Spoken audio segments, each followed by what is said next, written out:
বঙ্গোপসাগরে সৃষ্ট লঘুচাপের প্রভাবে বায়ুচাপের তারতম্য বেড়েছে। এতে দেশের উপকূলীয় এলাকায় ৩ নম্বর স্থানীয় সতর্ক সংকেত দেখাতে বলেছে বাংলাদেশ আবহাওয়া অধিদপ্তর। একই সঙ্গে খুলনা, বরিশাল, পটুয়াখালী, নোয়াখালী, কুমিল্লা, চট্টগ্রাম ও কক্সবাজার অঞ্চলের নদীবন্দরগুলোকে ১ নম্বর সতর্ক সংকেত দেখাতে বলা হয়েছে। এলএমই সার্টিফাইড বিশ্বসেরা কপারে তৈরি ওয়ালটন কেবলস, যা আপনার স্থাপনাকে রাখবে সব সময় নিরাপদ। ১৫ আগস্ট দেওয়া পূর্বাভাসে আবহাওয়া অফিস জানায়, এসব এলাকায় ঘন্টায় ৪৫ থেকে ৬০ কিলোমিটার বেগে ঝোড়ো হাওয়া সহ বৃষ্টি ও বজ্রবৃষ্টি হতে পারে।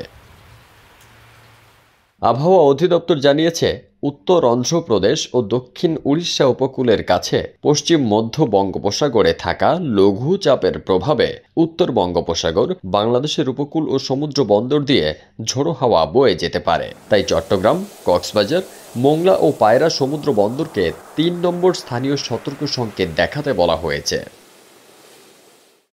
এছাড়া উত্তর বঙ্গোপসাগর ও গভীর সমুদ্রে থাকা মাছ ধরার নৌকা ও ট্রলারকে পরবর্তী নির্দেশ না দেওয়া পর্যন্ত উপকূলের কাছাকাছি থেকে সাবধানে চলাচলের পরামর্শ দেওয়া হয়েছে। অন্যদিকে ঢাকা ও পার্শ্ববর্তী এলাকায় আকাশ আংশিক মেঘলা থাকতে পারে, কোথাও হালকা বৃষ্টি হতে পারে। সকাল ৬টায় ঢাকার তাপমাত্রা ছিল ২৭.৩ ডিগ্রি সেলসিয়াস। গত ২৪ ঘন্টায় রাজধানীতে ১৩ মিলিমিটার বৃষ্টিপাত রেকর্ড করেছে আবহাওয়া অধিদপ্তর। ফারদিন সানি, দেশ রূপান্তর।